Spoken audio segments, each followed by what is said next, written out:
welcome everybody to another edition of the Buckeye Bar Guys here on Buckeye Bar Talk.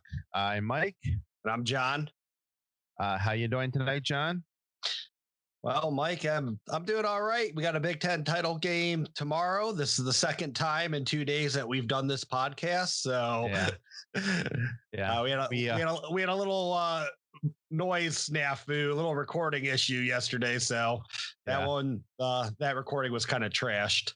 Yeah, we actually did an in-studio show yesterday, and it's the forgotten show that will never air. Maybe one day. No, I'm sure it's been deleted, but I deleted the audio, but we still have the video. So I don't know. Maybe one day I'll put that up, but yeah, it wasn't that great. But maybe one day to get a little joke and stuff, we'll put together a supporters only type thing and let you guys see the podcast that never was. It's a lost episode. But no, I'm pretty good though. I mean, I'm stoked for this game. I know it's another day of all the rumors and everything, so just trying to get through, cut through all that. But we got a game at noon, so we're playing for a Big Ten title. We know for sure they traveled. They left. We saw Justin Fields boarding the airplane. So I mean, the cancellation at Illinois, they held that up. They were going to fly the next morning, and then we got the game canceled. So at least they went. We know Northwestern went. The teams are there, so it looks like we're getting a game. In Buckeye fashion, though, the plane was an hour late, and it was freaking everybody out. Yeah, exactly. But no, I mean, I'm good. Like we were talking about yesterday, we're just winding the year down. We're going to get through this title game. Hopefully we win. Hopefully we get into the playoffs. I got a vacation after Wednesday next week throughout the rest of the year. So I'm stoked for that. Yeah. You got to get caught up. Oh, definitely. You got to get caught up on Mandalorian on your off time. You're behind, and I can't tell you some crazy stuff that's happened. And, I don't want to give out any spoilers for anyone that hasn't started the season. I think I'm 3 episodes behind. So yeah. Well, I know you remember there's 2 people that you kind of alluded to for me to see. I saw the first of those 2. I didn't get to the next episode that had the second one. Yeah. Well, you got to get there. I'm going to get there. And then there's something really crazy in this episode. There's another person that you got to see, the biggest cameo ever. All right, we'll get through it. We're gonna get there. We got vacation in a couple of days. I'll get caught up. You binge that. All right, we can talk about it. Okay, so we're gonna start in tonight about. We're gonna talk about we had our early signing day this past Wednesday. So we'll talk about that real quick. And so Ohio State right now is number 2 in the country. They have 21 commitments. They had, and all 21 signed their letters of intent. So that's good. No crazy surprises on signing day, which is, it's a nice drama-free day. We're slightly behind Alabama, who's holding number 1 right now. But I mean, they've had they talk about a stretch that they had too. I mean, it was like 2 schools are recruiting. I mean, I know some other schools. I mean, LSU's had a big day. Clemson's up there. I mean, all these schools have got some big time players, but I mean, it just seemed like that march to early signing day between Alabama and Ohio State was just something phenomenal. Oh, absolutely. I mean, I think I was looking at total ratings or total scores a little bit earlier. I think we're talking like 320 to 310. So just amazingly loaded classes. I mean, it's not like you're talking 300 to 285 or something. You're just like top to bottom. These classes for both schools are amazing. Maybe we can catch them. Maybe we won't, but we're all going to be happy with what we got. Yeah. Right now they have 3 more commitments than we do, 3 more kids signed than we do. Yeah. Think about that. Like if we have room to get in extra guys, we could take the lead over. Yeah. And they have 6 5-stars where we have 5. They have 14 4-stars where we have 13. And then they have 4 3-stars where we have 3. So, I mean, you just talk about that only 4 and 3 3-stars. I mean, and then the rest of your team is basically over 20 kids in classes. Yeah. I mean, you're talking about classes over 20 people that they're 4 stars or above. It's crazy to think about. Nuts. So, I mean, we'll kind of just real quickly go through some of the stuff. last night we were a little bit more in depth. I think just because we got a couple more things to talk about. I think we wanted to talk a little bit more than about the championship games, which we actually didn't talk about as much last night besides Ohio State. So we'll kind of just go by position groupings. So kind of think about on the offensive side of the ball. I mean, obviously home run at quarterback because, I mean, they only signed one, but he's a 5-star. And, oh, yeah. You only got one 5-star quarterback. I mean, come on. The two running backs they signed with Henderson, I mean, he's just all world, I mean, we were talking about yesterday that, Steve Whitfong, he said that if quarterbacks or running backs actually got drafted number one in the NFL still, that they would have probably had Henderson as their top player overall. So, I mean, between him and Pryor, you got to say A+ at the running back level. Yeah, Alford, he definitely delivered this cycle. And then you got to say A+ at the receiver level. So like you have 3 A+ right there on the, between your skill positions. I mean, that's crazy. Tight end was, I mean, they only got one tight end this year, but we have a pretty solid room going to be coming back. I mean, 6'5" kid. I mean, his name's escaping me right now. Sam Hart, sorry. Yeah, out of Colorado. I mean, he's got the typical tight end body, so I think he'll be a contributor. And then on the offensive line, I mean, probably with lines, it's always, unless you sign 3-5 or high 4-star kids, those are always kind of like, it's always room to see. So I'll say right now on the offensive line, they got a B. I mean, easily could be an A, but those will be judged in a year, 2 years from now. And you had a ton come in the year before. Like you had a pretty big signing class with linemen, so you didn't need to get too many. I mean, I think maybe you want to get 4 in a class, but three is a good number with how many you had coming in. Now, kind of to go back to the wide receivers real quick, though, is Brian Hartline, is he one of those, like, when COVID hit, is he one of those hoarders that he had to buy up all the toilet paper or, they had to buy up all the ammunition, like one of those rednecks that they already have plenty of guns, plenty of ammo, but they had to buy everything else up? Like, is that who Brian Hartline is? Yeah. How does he keep getting all these guys? Like, how do you get all? And I understand, competition breeds excellence, iron sharpens iron, but how can you convince like the number 1 kids in the country repeatedly to come to your school? It's like, hey, we're getting the number 2 and number 3 kids also, but.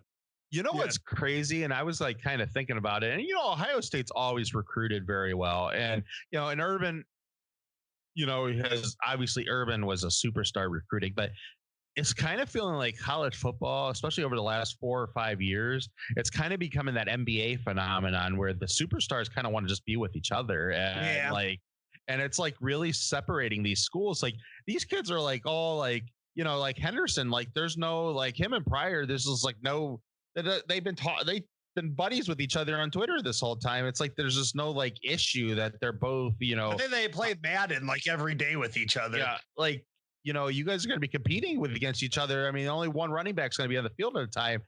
These receivers, I mean, yeah, you're going to have 3 guys, possibly 4 guys on different times on the field together, but still there's only one football. I mean, you're not going to, and it's go ahead. I'm sorry. I mean, your numbers are going to suffer. Right. I mean, you're not going to, Emeka, he goes to a different team. Yeah. I mean, if he stays out West, I mean, that dude's easily going 1,500 yards and, possibly, 15 touchdowns. And, what if he does for Ohio State though? I mean, that's a special year. Yeah. But I mean, no, I know what you're saying. I mean, I think we're going to start getting into a phase of Ohio State football, though, that we're going to start seeing some 1,000-yard receivers. Oh, probably. I mean, I think so. If this was a full season this year, I mean, easily Olave and Wilson both go over. Yeah, right. You have 2 of them this year. So Igbuka, I mean, he's going to be real interesting because he is a stud. Like, I know Julian Fleming is great, and he's definitely like the prototype that he's going to get better, especially under Hartline's tutelage, he's going to get better and he has all the physical tools. But Emeka has that, and he played in, a receiving system. Like, he knows he's a receiver. Like, he knows everything he's doing out there. So he's going to push for some real playing time next year. Yeah, I mean, you think about it. I mean, Olave is going to be gone. I mean, most likely, all indications say he is gone. But I mean, which I don't blame him. You gotta strike when the iron's hot. You gotta go get your money. I mean, Garrett Wilson, if he could leave, would be leaving. He just can't. Yeah, he has to go wait another year. But I mean, you think about the kids they got. Now they're going to have another year under the belt. This group, and then they're going to be, having a guy like Emeka join them, and then you got the number one receiver right now committed for the following year, and he's all happy on Twitter that Emeka signed. Right. And I kind of, the running back one is interesting to me because, I mean, running backs want the ball. It's like you want to be the man, but it's like both of these guys, they both have bought in and they understand what Ohio State, what the name carries to the next level, that if they show, if they flash greatness, if they do great at the combine, they're going to be high draft picks. They're going to make a lot of money. And this is going to take a lot of mileage off their legs going into the NFL. So they bought in a lot to that. And also just, the chance to play for titles. Yeah. It's just crazy. It's crazy to think of. And then, so we'll go to the defensive side of the ball. I would say, from the looks of it, we only got one linebacker, but I mean, Reed Carrico is, anybody who knows Ohio high school football knows just how much of a force he is going to probably be to reckon with. He's rated one of the top inside linebackers in the country, though. So. He's a legit guy. So I would say probably, I mean, if I know we got a bunch scheduled or committed for next year, and I think we got it. Didn't we get a couple decent, really good ones last year? I can't think of. Is that Eichenberg's class? I think so. I don't know. That might be the year before, but it seems like, I mean, plus there was such a high. We had shoot. Is it Cody Simon? Yeah. Craig Young on that class. Craig Young might be 2 years ago. Okay. What's that? Yeah, all these years start. I know. It's like Mitchell Milton. He's another one. And then, Milton, yeah. And then CJ Hicks, they think he might, or no, I'm sorry. Who am I thinking of? Who's the one that got hurt? Because he's the one coming in. Okay. Can't think of his name right now, but I know you're talking about. They think he might even be able to slide down to a linebacker, like maybe a hybrid type role. Yeah. That's going to drive me insane. Keep talking. I got to look this up. Yeah. So, I mean, I would say I would give them right now a B minus on the linebacker front. I mean, I don't think they needed a lot in this class. You still got a very packed room, even though it seems like some of the older guys are now accepting invites to the Senior Bowl. So it seems like we are going to be, some of them are going to finally be leaving the program. But you still got that group in behind them that's, all intents and purposes, I mean, have been waiting to play for the last how many years. So yeah. I mean, it's still a packed room. So it's Court Williams too, is who I was thinking. It's Court Williams. But a lot of people thought he was safety. A lot of people thought he was going to play this year until he got hurt. So yeah, I mean, he definitely could stay safety, but I think they imagined him in some sort of hybrid role that he could come down and play linebacker too. He does seem like the hybrid role. I mean, he's bigger. He's got that small linebacker body, but he's got the speed of a safety. So he's like 6'1", 221 or 220 or something like that. So not a small guy, but he's not like your prototypical, like, even though linebackers are getting smaller anymore. Yeah. You don't got those huge bodies like Alabama used to have in the, late 2000s, early 2010s. Yeah. And then I would say that, the secondary and the defensive line, I would give them both A's, A pluses possibly on both of them. I mean, the defensive line, I mean, you only got one really defensive end, but I mean, he's only the best in the country. It's just Jack Sawyer. Yeah. And then, so he's just, another line possible in the line of great defensive ends that they brought into the program. And then, they got two unbelievably really good looking defensive tackles with Hall and then Williams. Yeah. Yeah. Where's So, Tyleik Williams? Where's his rating? he was at he's number 12 in positions, 6 in the state of Virginia. Does it say country rating? 161. Okay, so you got and Michael Hall. He's a top 100 kid, isn't he? Yeah, I believe so. But let me scroll up. So he's 40. He's 49. So you got two top 200 kids for defensive tackle, and then a top 10 kid for defensive end. Yeah. And I mean, we're not going to say any names because it's hard to say anyways, but they're trying to be in play for another top 10 defensive end also. Yeah.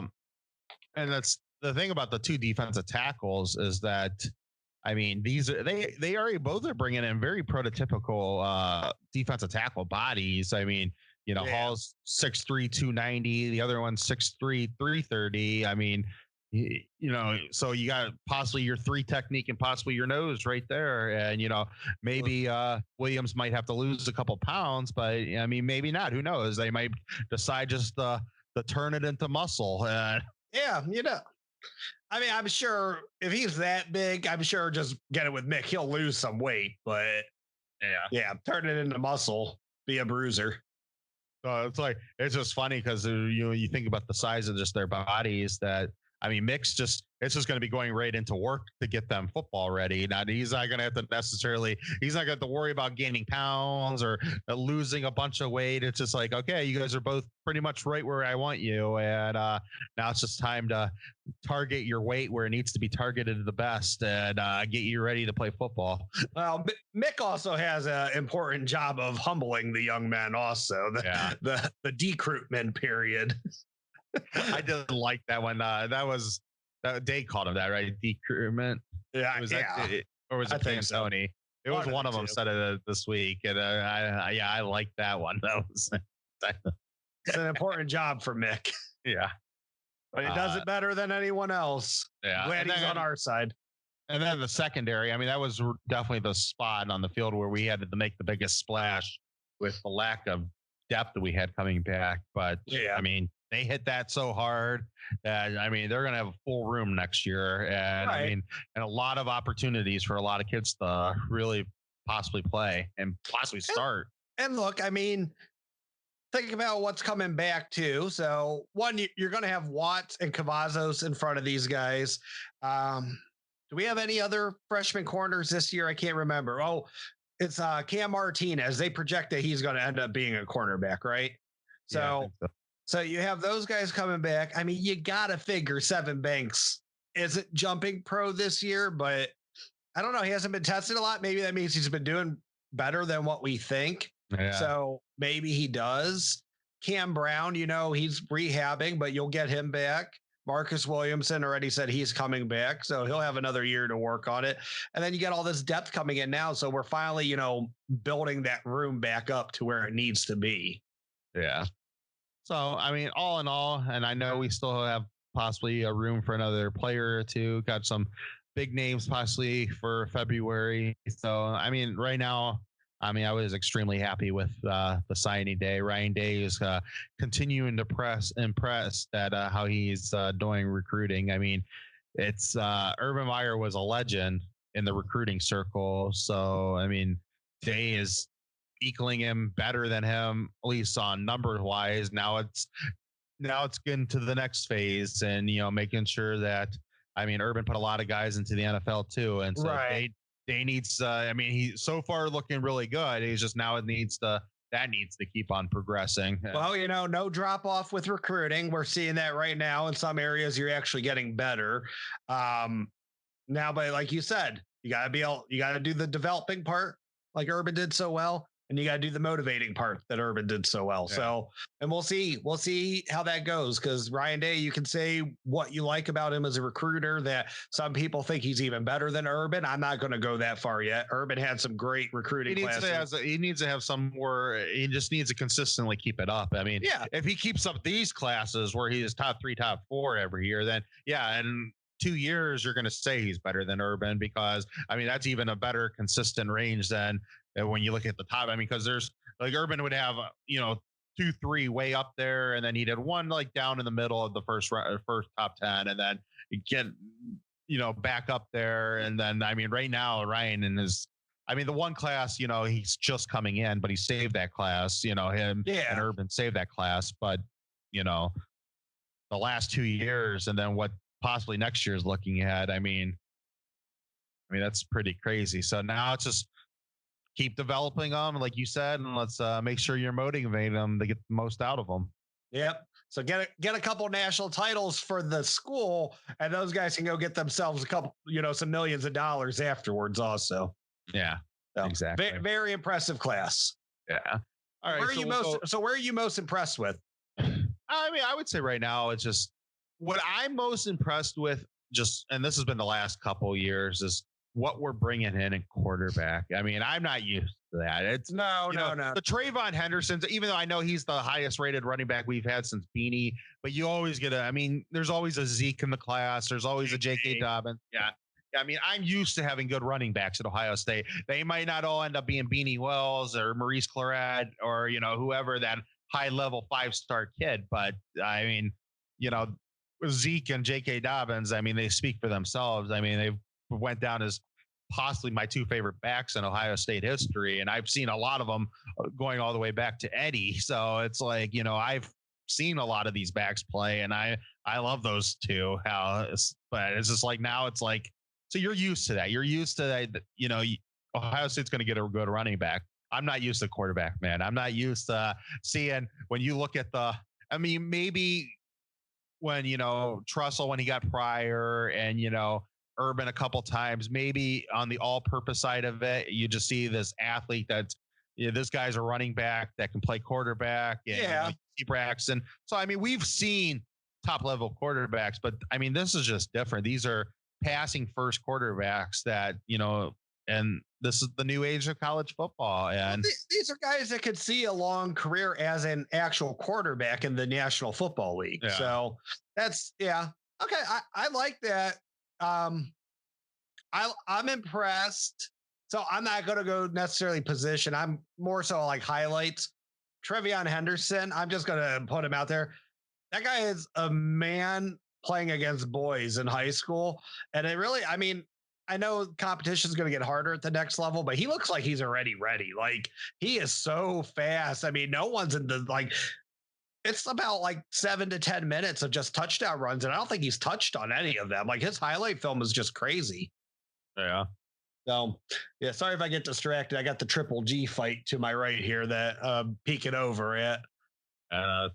Fine. I mean, at least my TVs are in front of me. So I got USC. Oregon's up 7-0 on USC, and the Triple G fight's getting ready to start. So is USC going to win at the last minute again? They could. Who knows? But so we're gonna. I think we wanted to talk real quickly about the awards this week. Just it's kind of. I'll kick it over to you. I know you were really passionate. I think we both agree that it's kind of stupid, some of the things that happen, but I'll let you take that one on. Okay.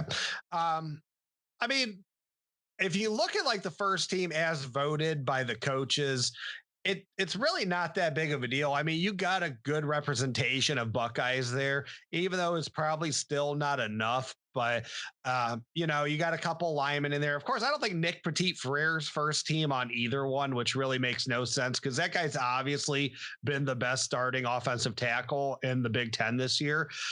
The one that there's a couple that just really get to me, and those ones are Olave and Wilson are first team for the coaches, but they're both second team for the media, which to me, that's just I think it's just, I know people hate Ohio State to begin with, but I've never seen the media just blatantly go so far over the top, something like that. I mean, I don't care which one you pick. One of those two should be a first team wide receiver, though. I'm fine with Ty Freifogel being a first team receiver also, but one of those two deserve it. So that really upset me because that just feels like, guys that are petty and trying to steal from a college student. Justin Fields was not unanimous quarterback of the year, which I don't know. I mean, You had to be blind, or you have to have some sort of personal vendetta for that one, because that just makes no sense why Justin Fields would not be your number one quarterback unanimously. I mean, that guy has done so much more than everyone else in the Big Ten.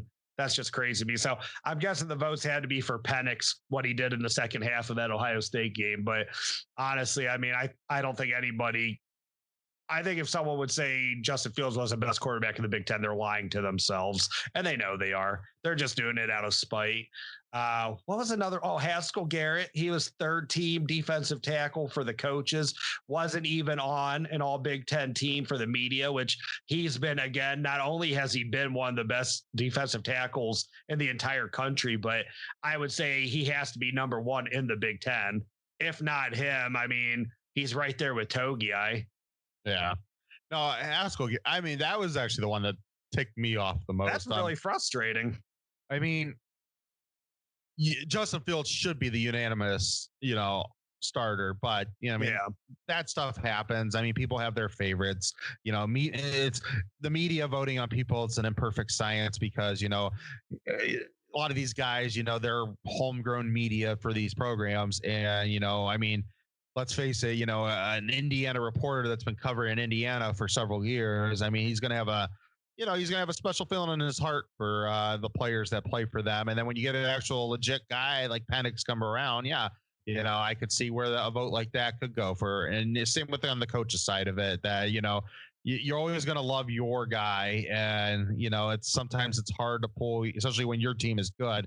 Sometimes it's hard to pull you off of that. But the fact that Haskell Garrett's not first team defensive tackles, just to me, I mean, I watched a lot of the Big Ten games this year, and I didn't see a better defensive tackle than him. So, no. And I think we brought it up yesterday on the mystery pod to never be seen, but it was like the first quarter and a half against Nebraska. I mean, Haskell definitely was having trouble getting his footing. And then from that moment on, he's been a man possessed. It's like Larry Johnson took him aside that first game. It was like, it's time to, kick some ass. And Haskell Garrett's he's been unblockable since then. Yeah. I mean, I think he's like, we talked about a couple of weeks. He's on the same level right now as what, at least in my eyes, he's close to what Michael Bennett was in 2014. He's creating that much of a mismatch for the interior linemen. I mean, I think we've talked about that a couple times this year, just during the couple games. That's who he reminds me of. I mean, he's just been a force to reckon with. And Michael Bennett coming down the stretch, I mean, he was another reason. I mean, he was another linchpin in winning that national title because, he was just just knocked people around. He did just great that time. So, I mean, it was just, I loved what Michael Bennett did. And sorry, Oregon just scored again. So that just cut then. The cut just set it in my eye, corner of my eye. But and that's just what I feel like. Haskell Garrett could be just a real wrecking ball, coming down the stretch if they get into the playoffs. Michael Bennett, he was just a force to reckon with during that national title run. He was one of the big guys, the reason why they ended up winning it, in my opinion. I mean, you think about Cardell, you think about Zeke, but I mean, he ended up becoming kind of like the quarterback, the heart and soul of that defense. Yeah. And that defense down the stretch in the playoffs, I mean, they were really, really good. I mean, I think some people kind of forget how good they were. I mean, they manhandled Oregon's front. Alabama, you wouldn't never even think. I mean, Alabama's got such a reputation of being there. They always are going to beat you in the trenches. Well, you didn't see that on either side of the ball that night. And especially, I mean, Michael Bennett was in, who was it? Simmons? Was that his name? Who was the Alabama's quarterback? Oh, Sims. I mean, he was in his face like the whole night. And, he just was a perfect pass rusher coming up the middle. And that's exactly what I see in Haskell Garrett. And those especially if you get into a game where maybe a quarterback's not that, sometimes that's the best type of pass rush, even against quarterbacks who can't run. That's a great pass rush because he can't pop back up into the pocket. And, and quarterbacks that can run, sometimes those guys surprise them so fast that they can't get out away from that. Right. And that's almost like with, with Sunshine down in South Carolina, that'll be helpful with him, because a lot of times when you get that pressure from the ends, they can step back up into the pocket if you don't have that presence there. So if he's forcing them out to the ends, it's going to help you get some sacks and help you just create some bad throws, kind of like what he ran into last year in the Fiesta Bowl when he played Ohio State. Yeah. I'm still bitter about that one, how well they did. I know they gave up a 60-yard touchdown run to the guy, but yeah. I know he struggled against LSU also, but you could tell that was the first time in his career he actually felt real adversity, and he did not throw very well in that game. No. Yeah, I think we're both in kind of the agreement on Haskell Garrett. So we'll move on to our game now, the game at hand. So against Northwestern tomorrow. When I was really kind of just looking over this between last night and then the last couple hours of tonight, that I don't know.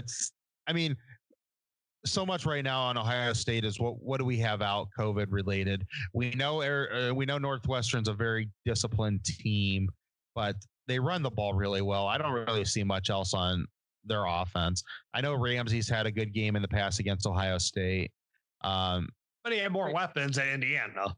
They play more. They play better. They play good defense, and they're going to have a disciplined defense. They're going to, Pat Fitzgerald doesn't bring a lot of pressure, but he does keep a lot of guys back. So that's going to be, Fields is going to have to, really probably have a quick clock, because this is definitely the type of team where you could hold the ball too long against, and Fields of course has a propensity with that.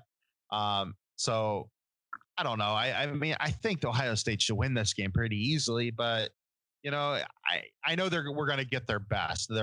These are smart kids. They're disciplined kids. They might not be the best athletes in the world, but they don't make mistakes on the field. So that way they make plays because of it. No, I agree. I mean, they run the ball very well, but Ohio State, for more years than not in the last, however, 20 years, I mean, they stopped the run very well. So they're going to have a hard time really getting, that going against Ohio State. And Ohio State's the type of team that they can stop that with just their front seven. So you're not going to need a ton. You're not going to have to bring up a lot of safety help to stop the run. Ohio State, they can do that on their own against Northwestern. And then, like you said, I mean, Ramsey, he had a good game against them in the past. He had more weapons at Indiana than he does for Northwestern, though. Yeah. So I know he RPOs a lot. They're going to try to RPO us, but I don't think they got anything that's going to stress Ohio State to the point where Ohio State's going to have to make huge adjustments, or Ohio State's going to, get gashed huge. You might see like you did against Michigan State. You might see that one lucky drive that, they hit a 75-yarder and that ends up a play later going for a touchdown. But I just don't see it's like something that he can hit on Ohio State all day long. Now, the defensive side of the ball, like you said, they're disciplined. They're the number 2 scoring defense in the country. They're giving up just a little bit over 14 points a game. So that's maybe a challenge. I mean, I'm sorry to interrupt you, but doesn't that seem like deja vu for these Big Ten championship games? Oh, yeah. The West. It seems like every time we play the West team, we're playing the best defense in the country, and we really don't have problems scoring on them. So, and I don't think this year's going to be any different either. I mean, they don't have what it takes to match up against us. They might have a couple good drives, and we might have to figure some stuff out. Maybe, but everyone always says Pat Fitzgerald's defenses are so great, they don't give up points. Well, last 2 times we played them, we put up 52 and 45 against them. So yeah, I don't know. I think we're going to score fine. Yeah, I think the thing when you look about Northwestern, they run the ball very, very well. Ohio State is just, I mean, that's their bread and butter on defense. They stop the run. And, that's the way it's been for a long time. They've had years where their passing defense hasn't been that great. They have very few years where their rush defense hasn't been great. Right. So, and again, with the running backs, I mean, they might run the ball very well against everyone else. I think they had like 400 yards rushing against Illinois the last game, but there's no superstar getting the handoff in the backfield for Northwestern. Yeah. So I don't know. They do enough to really scare me. Yeah. And then on their defense, great disciplined defense. They're going to stay back. They're not going to rush a lot of people. And the people they do rush, they're going to be exotic. They might drop a defensive end and bring a linebacker. I mean, they're going to do some exotic stuff like that. But you're going to primarily see them. Sorry, Triple G just dropped it. Yeah, I just saw it. You're going to see 7, 8 guys drop back. And it's just going to be, but this is the best offense they're playing. This is Ohio State's far. Best, so we'll see how good their defense is. Yeah, by far, this is the best offense they're playing. And Michigan State's offense sucks, and they got 29 points against Northwestern. And I don't know if there were defensive touchdowns in there or not. I just know what the end score was. So, yeah I don't feel too stressed about them. All right, so let's go quickly through our 3 things. So what do you think on offense? What's the one thing you want to see from the offense to be the Big Ten champion at the end of the day? I want to see, I think I'm going to kind of double up on this one too, but I want to, see Justin Fields really I want to see everything kind of from his eyes that he's the one making all the plays. If he has to run the ball, if you have to throw the ball, make quick decisions, make smart decisions. So that's what I'm looking for, is just that, see what they give you, take what they give you, and just exploit that. So if they're going to give you 8 yards, take the 8 yards. You can march down the field. Justin Fields, I'm going to tell you right now, if Northwestern plans on using the red zone as an extra defender, Justin Fields can run it in from there. Yeah. That's nothing for him. He's big, he's strong, he's fast. So take what they give you and just run the score up on these guys. So for me, I'm saying it's the running game. I want to see, Sermon. I want to see Teague. I want to see them continue to run the ball like they've been running the last few games. I know there's been a lot of dead period now in between these games, but to me, when Ohio State establishes a run, they become extremely, extremely hard to beat. And they should be able to get to 250 yards. That's a balanced offense. You get there, get higher than that, but whatever. And I just want to see them. I want to see the linemen, button up their chin straps and get mean, push people around. And I want to see a running game. I want to see them run the ball I know that they can, and they've done it the last few games. Well, they come out and they run all over them. I mean, this game's over quick. So I hope we see that also. That'd be great. Just put it away in the first quarter. Okay.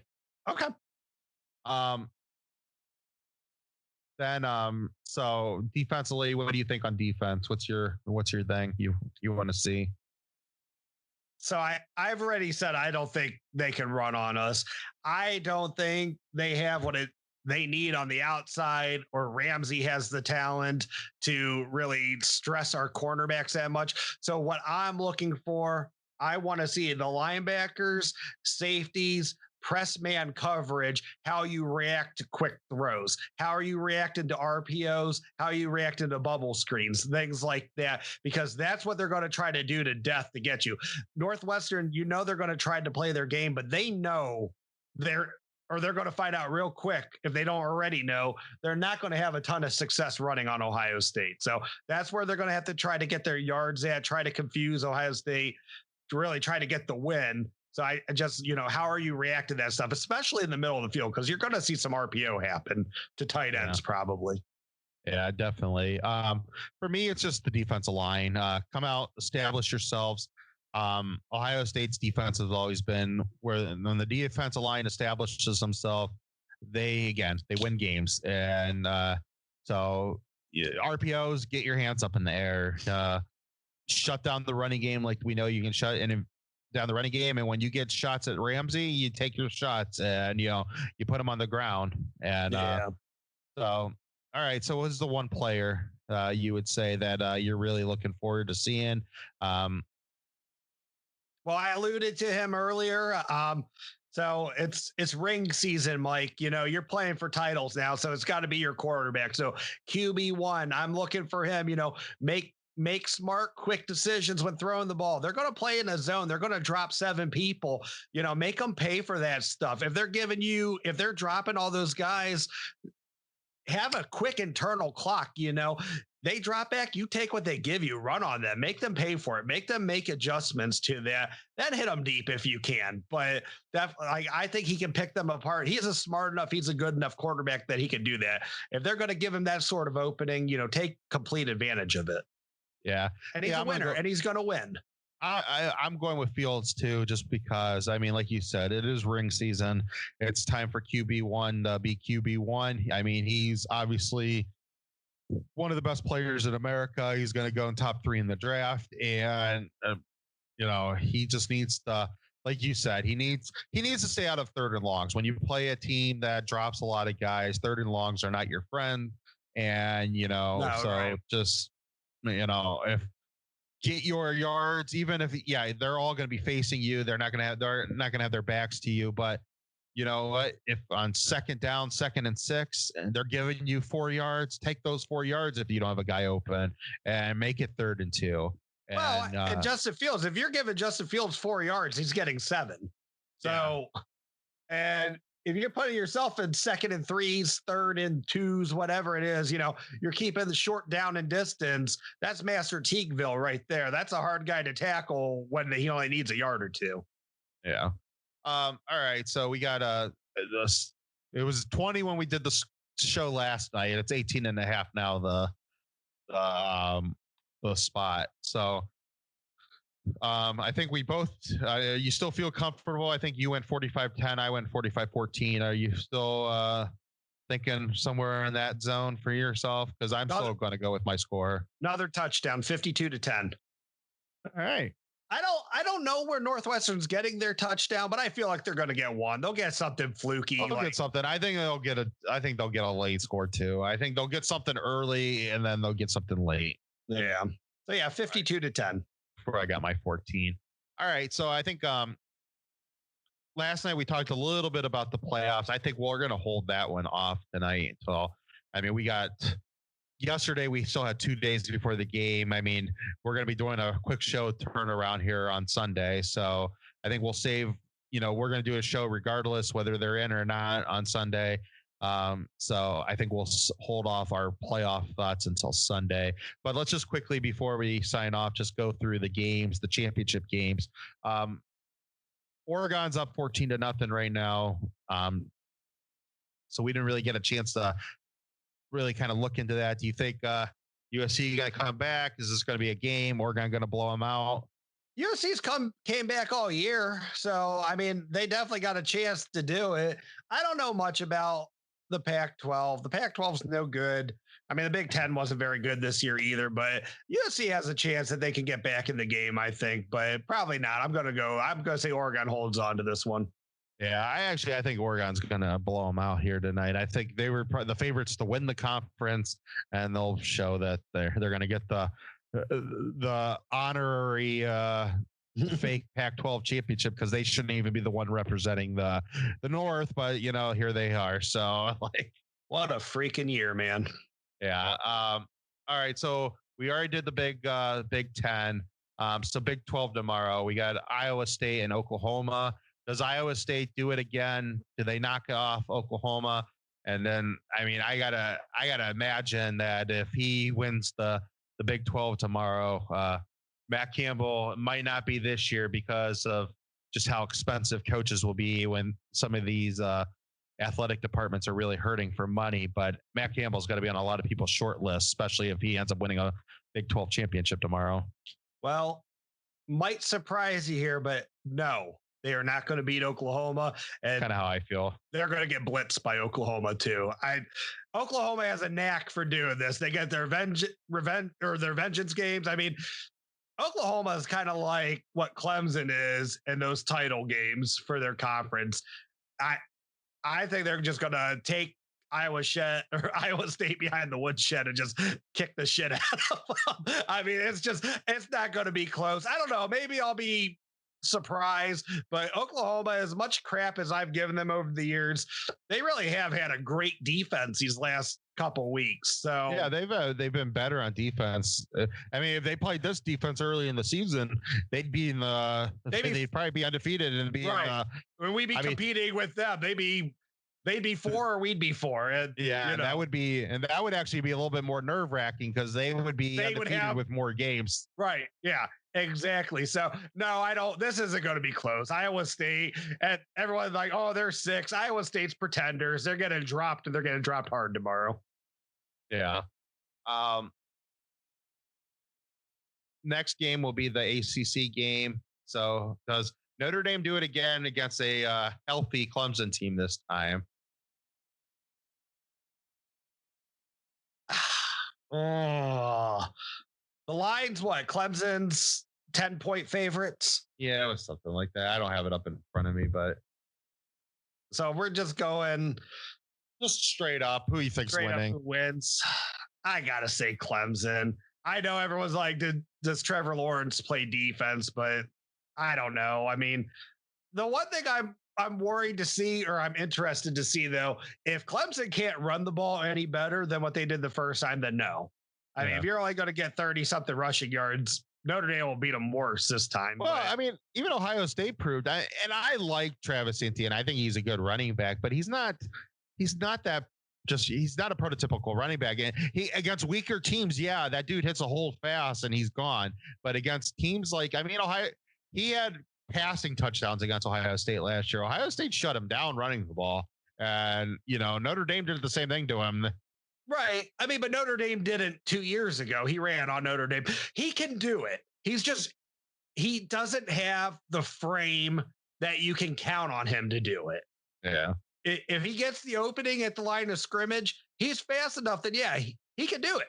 He can run on big teams, but that's not a guy. You can't bet on him that he will do it because he is easy to bring down. On every year, it's the same thing. He's gotten stronger this offseason. He's going to be hard to tackle at the line of scrimmage. And when he actually goes up against bigger, stronger teams, he's not. So exactly. So yeah, I don't think he's going to run any better against Notre Dame tomorrow, but maybe Trevor Lawrence with his ability, even though DJ Ukulele, or I can't say his name, but he can run, but Trevor Lawrence is a better runner. And I think that helps open up E10 a little bit more. So maybe that could be the difference. I think this is going to be a very, very close game. It could go either way. I'm going to say Clemson right now, and I think it'll be close enough that Notre Dame, then that keeps Notre Dame in the playoff. The interesting thing is if it goes the other way, because I think it could go, like I said, I think it could be a close game and it could go either way. I don't like what Clemson has at wide receiver. Their defense should be a little bit better tomorrow, but again, I haven't been super impressed with their defense this year. I've watched their defense healthy though from the beginning of the year, and each game they have some sort of hole. I mean, maybe they put it all together tomorrow, but you can throw on their cornerbacks and you can run on them. So I'm not impressed with their defense. They're not as good as they've been in years past. And I don't like their offensive line. So it's just like offensive line isn't as good as what it's been before. I really think Notre Dame could compete tomorrow, could beat them. And then, like I said, I think it's going to be a very close game. So then that becomes interesting. Does somehow Clemson become the first 2-loss team into the playoff? That'll be for a discussion. We'll either be discussing on Sunday, was the committee right by putting them in at 2 losses, or was the committee wrong by putting them in at 2 losses? So, I'm saying they're not getting in with 2 losses. I think if I have to pick a winner, like I said, it's close. I think it's going to be, and part of this is biased. As much as I love to play Notre Dame, I want to get over the hump. And I've seen enough from Clemson this year that I feel like if we were in a separate game than them, we might not get a shot to play them in the national title. So this is our shot. And so, I'll say I want Clemson's going to win just because I want them to win. So I can beat them. All right, so SEC championship. Does Florida have a chance in this game? Florida doesn't have a chance, no. But I think it's like a 17-point is what they're calling it. And I don't think Alabama's going to beat them by 17. I mean, they very easily could. But I don't think Florida has a chance regardless. Even if they lose by 1, they're losing. Trask is an impressive quarterback, and they have impressive wide receivers there. So Alabama, since the Mississippi game, this is going to be the first test Alabama's really based on defense. Alabama's going to give up points. I mean, this will be, Florida's going to score on them. Yeah, no, they will absolutely. But the problem is Kyle Pitts is playing too, as far as I know. But the thing with Alabama's got a lot of offensive weapons too. So, and Florida's defense ain't Alabama's defense. So, and I've always said if you get into a shootout, it's always the team that has the better defense, right? Because you gotta get a stop eventually. Yeah. So I don't know. I can see a high scoring game, but I could still see Alabama winning by 14 points. Oh yeah, I don't know how they're stopping Najee Harris. I don't know. I don't know. I mean, can they get pressure on Mac Jones so we can see how good he really is? Yeah. That's interesting to me. Yeah. All right. So I think we'll wrap it up there as we continue watching the Pac-12, finish watching this fight. And Triple G is just like hunting this guy down like the dog he is. Yeah, he's put him down on the canvas a couple times in this fight, and he's looking good out there. It'd be nice to see him get hopefully another big fight after this. Canelo's tomorrow against Callum Smith, so everyone get to the zone and check that one out because that'll be a good fight. Yeah. All right, so we'll be getting ready for the games tomorrow. We'll be this cold northeastern Ohio days right now. We're going to be enjoying some chili tomorrow for the game. So is that what's on the menu? That is on the menu. It's nice. Chili. So we're so excited about that one. We're going to be on our favorite fast track tomorrow. So watch out, Northwestern. Let's go Buckeyes. Hopefully that's where the Rose Bowl ends up. If you see what I mean. I know we'll talk more about it on Sunday, but did you see what Brian Kelly said today? That if he doesn't see he doesn't know if he could see Notre Dame accepting a playoff bid if their parents weren't allowed it. But I'm like, I don't think so. But hey, that's a hell of a pressure to put on. That you need to get this figured out, right? Yeah, that's kind of like, well, okay, you're not going to the playoffs. Sure, you're not. But no, I agree with you. I mean, it'll be interesting to see how it all plays out. We'll talk Sunday about all that, but let's go beat some Wildcat ass tomorrow. Let's bring home our Big Ten championship 4 in a row, baby. We're going to do this. Thank you everybody for stopping in, watching us tonight. We weren't at the bar, but this is the next best thing. So everyone have a good night. I'm John. I'm Mike. OH. IO. Go Buckeyes. Well, thank you for watching here, the Buckeye Bar guys, here on the Buckeye Bar Talk network. Please subscribe to the network, and when you get the little notification bell, just hit that. Hit all notifications. That way you'll get alerted when all the new episodes come up. Comment, like the show, and we hope to you join our community. Come join our bar.